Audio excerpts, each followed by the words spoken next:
Hi guys, welcome back. Today I'm going to give out my 5 tips on how to create a photorealistic rendering in 3dsMax. Let's go.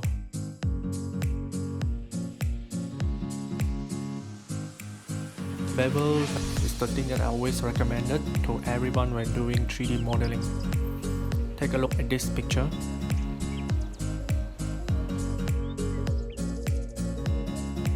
Then this.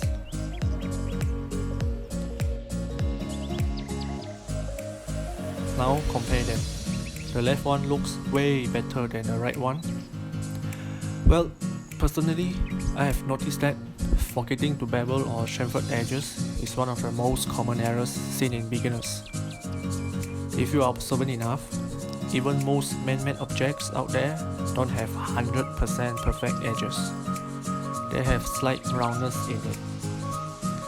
So, using the chamfer tool in 3dsMax is the thing that you should make use of. It will help to increase the photorealism of your rendering.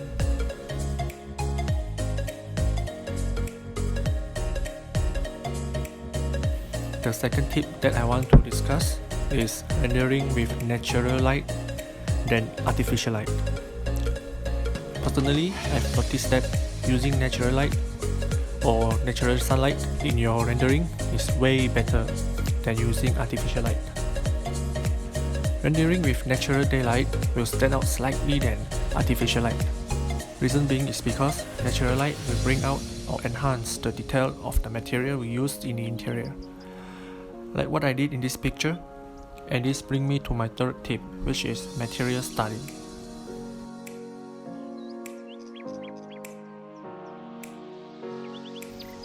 Material study is the key to create a photorealistic rendering.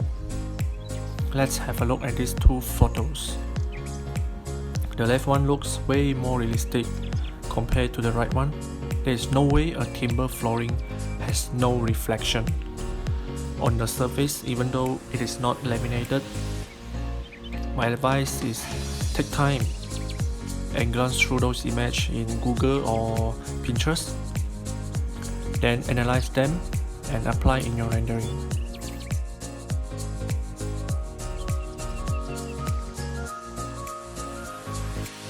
Moving on to our next useful tip, which is creating test render. Always remember, you can't create a realistic render without running the test render. Why?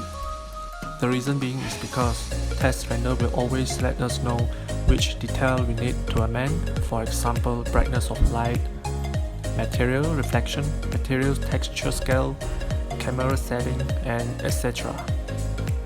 You can use the lowest setting to do this, so always remember, make sure to create test render before you make final render.